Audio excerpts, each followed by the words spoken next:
Today I'm going to show you how to take an ordinary piece of paper and turn it into a paper crane. It's best to use a square piece of paper like the one I have here and start very simply, have a nice clean surface.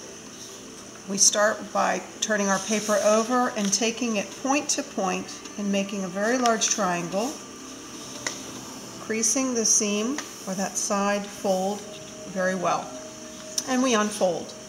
And we're going to turn the paper and do the exact same thing going in the other direction, so that we've made a big X on our paper and made it into 4 chambers.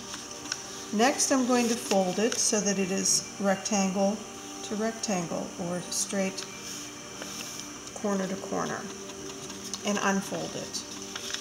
And the last thing I'll do is that last rectangular fold, and I tell people to try to make the white go away of the paper so that it's very crisp and exact, and then we unfold it. These were all preparatory folds so that things that we're going to do will kind of happen more easily.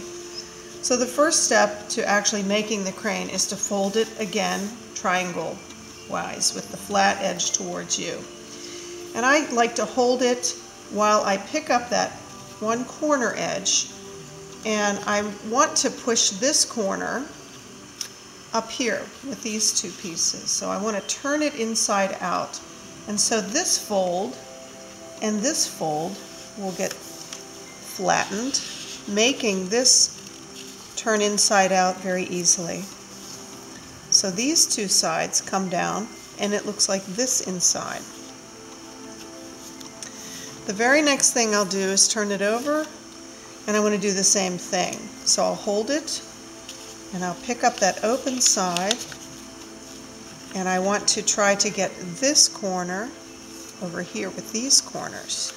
So I'll push it with that intention, smoothing this fold and smoothing this fold, and now I want to lay that one again down on top of its partner fold, and I've made a square that will look like this at its end, at the open end.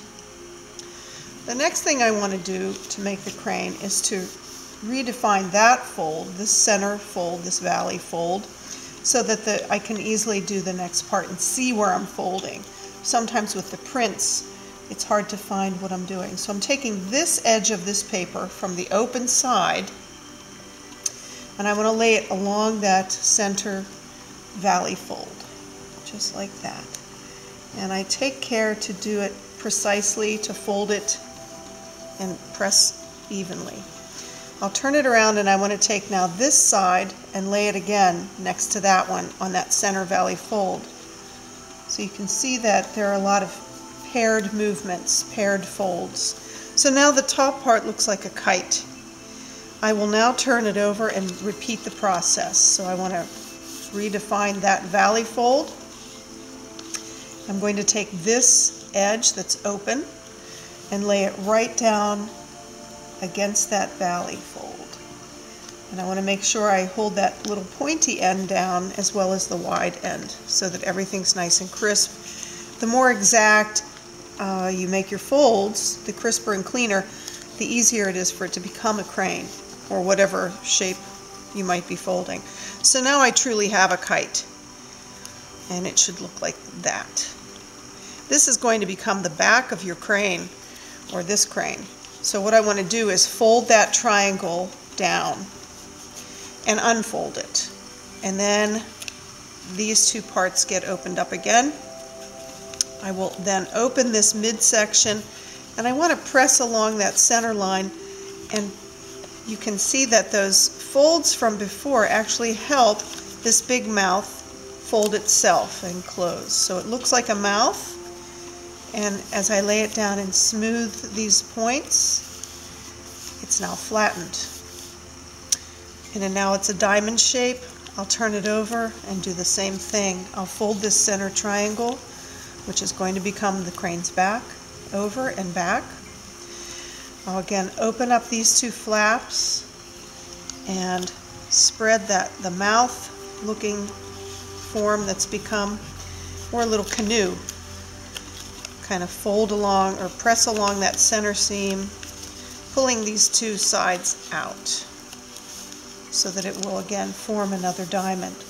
And I take some time to fold these creases because, like I said before, the crisper you make your folds, the more it will help the shape become a crane.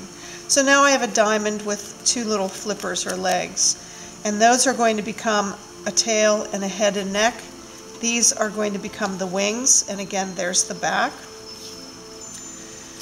What comes next is folding this edge along this center opening, and I want to do it just up to, maybe not exactly right up to that opening. It's okay if it's a little bit to the me side of that. Again, I'll do this fold. I want to fold that alongside that part, this edge, and maybe a little to the me side of that again. So it will look like that. Now I turn it over and repeat. I take this edge, folding it along that center opening, taking time to just keep it pointy. That's the challenge sometimes, keeping it crisp. You can come back and refold something if it looks a little off. So now you have a shape that looks like this. This is the step that it becomes the crane. You're going to fold this little leg, sort of like a tadpole leg, over this in this direction and press right there really hard. This one will get folded in the other direction, pressing that seam, because this edge and this edge will help in the next step. Because I'm going to unfold those now, open up this side compartment, and I want to take this point and fold it up there. And so the fold that I made before will help that happen. So it's turning this portion inside out. That's the part we want to see, and we will pinch and fold that in on itself so that it can become either the neck or the tail. It looks like it might be the head already. I will now repeat that process by opening up this side compartment, taking this shape, folding it almost up to there, but pinching it first right down here and straightening out any little crinkles, pinching that. The wings are here, the back is inside, but now we have to finely tune or sculpt the head and tail. This, I believe, is going to be the tail part. This is going to become the head. I'm going to press down, and as I press down, I'm going to squeeze the top of the neck where the head and the neck join, so that now he has a fine little head. The last step, here's the folded crane,